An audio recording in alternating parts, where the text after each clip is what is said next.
First of all, I would like to thank God for bringing us all here and hopefully getting us all home safe. Okay?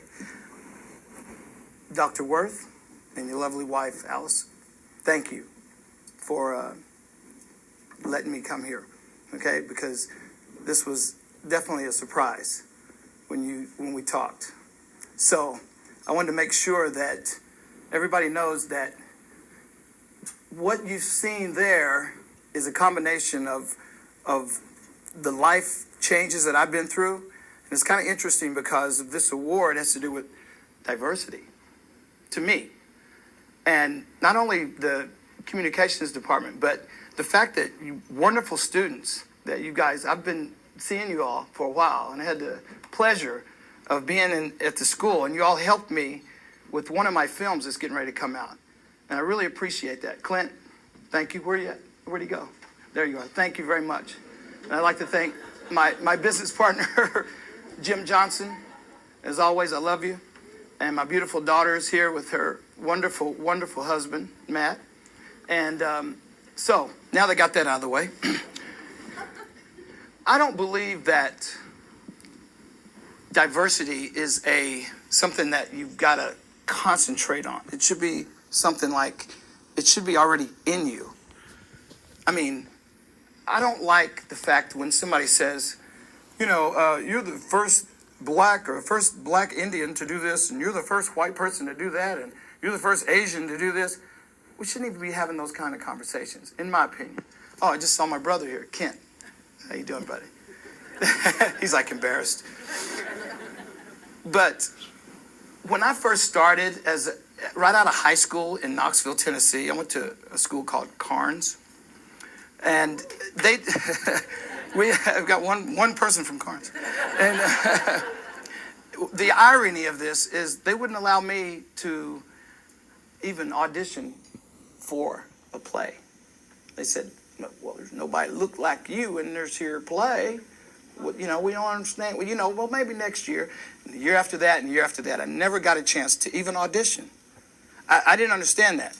So my freshman year, because I went to a dance, 2 crosses were burned in my yard.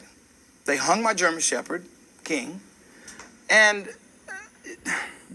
as a 12-year-old, 12 or 13-year-old, I don't care how old you are, but as a 12-year-old, that was kind of hard to digest. But something interesting happened. The wonderful family that adopted me, my great aunt and uncle, they were more like grandparents to me. I asked, when I went outside and I saw those crosses, I didn't really know what that meant. They didn't teach you about the KKK and all that stuff. Nobody talked about it. And I certainly didn't know. So when I went out to catch the bus that morning, I noticed my dog wasn't there, and he was always like right there. I didn't think too much about it. But then I see these 2 crosses, one on this side of the house and the other one on this side of the house. And it was smoke coming off of them. So they had burned through the night, I guess. So I ran in the house and I called the lady that raised me. I called her. She said, I want you to call me Mammy. So I called her Mammy. I said, Mammy, there's these crosses out in the yard. And she says, what? She looked out the window, and the way she said, oh my God, put fear into me, because here's this gigantic matriarchic figure that has raised me. She was afraid. So obviously I was afraid. And I was like, what happened? And then she called her husband. She said, Tommy, come and look out the window. Just look out the window. He looks out the window. He goes, oh, no. I won't tell you exactly what he said, but he says, no. And he looked at me and he says, what did you do? Where did you go? And I went to a little dance the 2 nights before at Ball Camp Elementary School. And I told him, I said, I just went to the dance. He goes, oh, Lord, you done brought the Klan on us. And I'm thinking, is that a new band? Or I didn't know what Klan. Klan? And she said, Tommy, you're scaring him. And now I really got scared when she said that. So I said, well, can we take him down? And she said, this beautiful matriarchic woman figure says, no, we're not taking him down. I'm like, why? That's kind of a little scary. And she goes, I want to see who and who does not get behind us in this community. And of course, 12-year-old kid, like, that doesn't make any sense to me. But okay, there's nothing I could do about that. So I said, I'm not going to school. And she goes, yeah, you are. Oh, yes, you are. I was like, why? I don't want to go to school. They're going to kill me. Someone's going to kill me. Because they were telling me how crazy the things might get. And she said, no. She said, if you don't go, it's just going to keep going. It's going to keep happening and keep happening. And they win.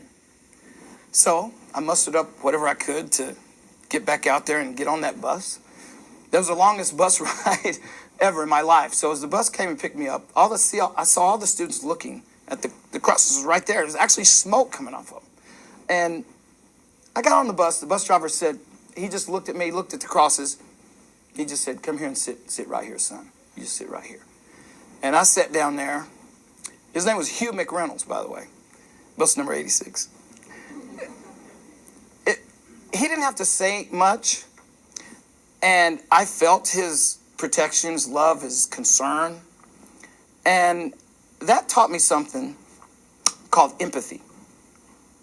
And that's one of the things I just wanted to touch on today is empathy, not sympathy. I don't want nobody to feel sorry for me.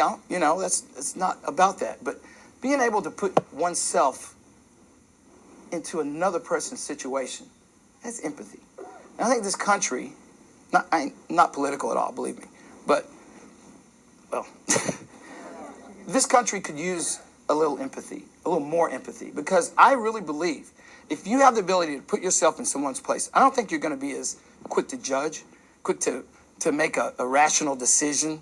You're not going to, even if the meanest person in the world, I think, if they saw somebody go through something they've been through as a child or as somebody that was hurt or anything negative, I don't think you're going to be that quick to do the same thing to anybody else. I don't care if you're a leader or if you're an athlete or if you're a student, whatever it is. I don't believe that you will be in that same frame of mind. I want to tell you a little story because we're dealing with education here. Before there was television, it was just radio. Everybody was sitting around, listening to the radio. It was like, oh my God, everybody was like listening to the radio. And great voices became the stars of radio. Families would gather around and listen to stories. In fact, one story, people really thought there was aliens coming in. They actually started moving. Orson Welles, I think he was talking about it. So anyway, a family was gathered around listening to radio. And the mother of the family had a 6-year-old child, a girl. And at school, this little girl was giving problems. And the mother decided to go to the school and find out what kind of problems a 6-year-old could be giving, the whole school. She goes to the school, and the teacher says, your little girl is so disruptive. All she does is twirl around her little dress and play with her hair and just disrupts the whole class. Nobody can learn with her in the class. She has a learning disability. There's something wrong with your little daughter. And she suggested that she see a psychiatrist.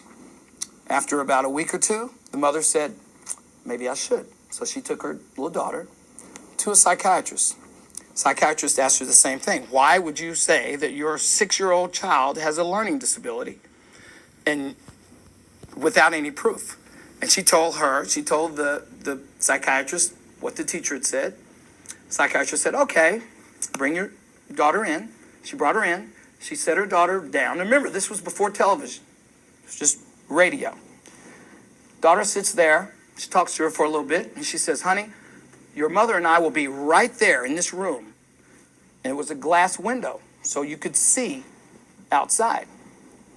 He turned the radio on and said, we'll be right back. You can see us. We're right here. So they go in the room. The doctor says, I just want you to observe your child. Just observe her. Of course, the mother said, I observe her every day, okay? What are you talking about? She says, no, just watch her. So they sat there for a minute, and all of a sudden, the song comes on.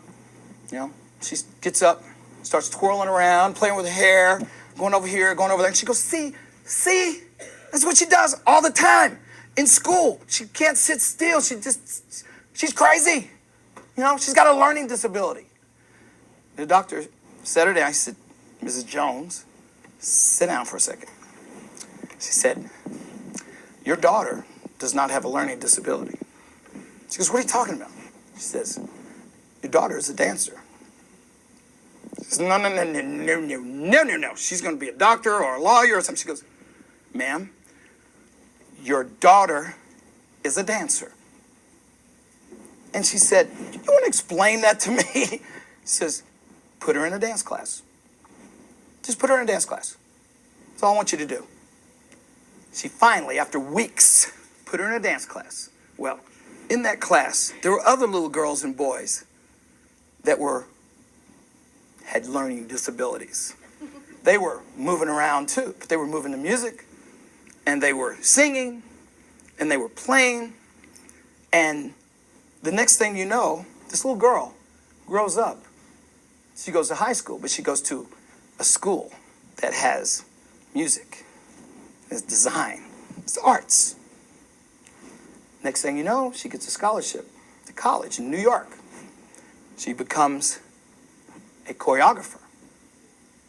Her first job that she was a choreographer was for a little play called Phantom of the Opera. The next one was Cats. Those little things. The reason that we make judgment on people, because we don't understand them. We don't have the empathy to put ourselves in that position. That little girl's brilliance would have never been seen or heard if it was happening today. They would put her in a corner, medicate her, say, she's got a problem, just, get rid of her, put her over here, shut up. These little kids are told, no, shut up, don't talk, for hours. I did a little program where I went to a school in Memphis and I said, I'm going to have the teachers reverse. I'm going to have the students teach and the teachers sit for an hour. Can't move, shut up, nah, can't talk. You got to go to the bathroom? Wait. And they thought I was crazy. But the moral of that story is they had empathy. They were able to put themselves in those little children's selves. And the next thing you know, we had programs in Memphis, in Nashville, in LA, Chicago, where we'd take a history class that had horrible, horrible GPAs. I mean, some of them didn't even have a GPA. Some couldn't even spell GPA. But you know what happened? We would take the worst class, which was history, and I would say, okay, you're going to be John Wilkes Booth's wife who shot Lincoln. You're going to be Lincoln. You're going to be the constable that searched all night for him. And you're going to be the one that helped him. And you are going to be the couple that hid out John Wilkes Booth. And then we're going to change and switch. Those kids that couldn't even spell a GPA had B's and A's. And you know why? Because they were engaged. They were actually engaged in the storyline. They wasn't just sitting there. Like you go to school now, you see everybody just sitting. I used to do this thing where in high school, I was a basketball player and everything, but all I did was want to play basketball. Nobody taught me how to study. So my thing was, yes. I was like, gotta go to the bathroom. They're like, okay. So I went to the bathroom, threw some water on my face, went to the gym, grabbed a little basketball, CozArt at the line, 5 seconds, bing, start shooting, for a minute. And I realized, I look at the clock, okay, I better get back. Go back, wash my face, hands, show up, I'm good for another half hour. Some of us need to move around to think.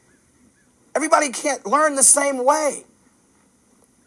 I got behind in math for 2 reasons. One, because when they had busing, I was bused from a little school in Solway to Carnes. I was 2 years younger than everybody in my grade. So when I was a freshman, I was 12 years old, but nobody cared. But that got me behind. They don't repeat math. So by the time I got to be a junior, I was like, let's see, carried the one. Okay, I barely got through. But as a